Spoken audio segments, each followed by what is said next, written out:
Hello everyone, welcome back to the channel. Let's continue our 1 lakh televisions playlist. He looked completely drained. He looked completely drained. He looked சொல்ல வேணாம். Whenever a verb ends with ed, looked, jumped, played இழுக்க வேணாம். Looked, jumped, played. Just shuttle வச்சுக்கணும். Okay? He looked completely drained. அவன் முழுக்க சோர்ந்து போன மாதிரி இருந்தான். Then, she had a sharp gaze. She had a sharp gaze. அவர் கூர்மையான ஒரு பார்வையோடு இருந்தா. That reaction was over the top. That reaction was over the top. அந்த ரியாக்ஷன், அந்த எதிர்வனை அளவுக்கு மீறி இருந்துச்சு. அது ஓவர் தி டாப். ஓவர் வேணாம், over okay. Then he stayed oddly quiet.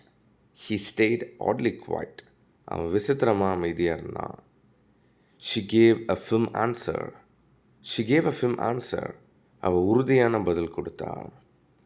That excuse sounds weak. That excuse sounds weak. அந்த காரணம் பலவீனமாக இருக்கு. He looked slightly tense. He looked slightly tense. அவன் கொஞ்சம் பதட்டமாக இருந்தான். She handled it calmly. She handled it calmly. அவள் அதை அமைதியாக சமாளிச்சா. That move felt risky.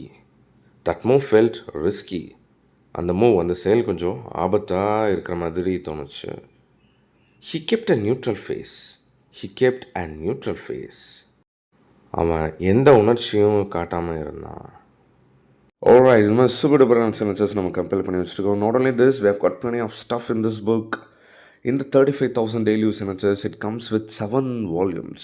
Over 2,000 pages நம்ம கம்பேர் பண்ணி வச்சுருக்கோம். You guys will find a lot of simple sentences to the long sentences, phrases, idioms, expressions and whatnot. எல்லாமே இருக்குது.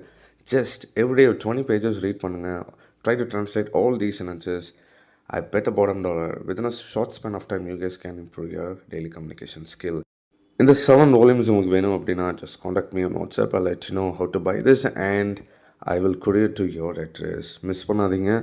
This is a lifetime investment. டெஃபினட்டாக ரொம்ப worth இருக்கும். With that note, I'm wrapping up today's session. Bye-bye. Take care.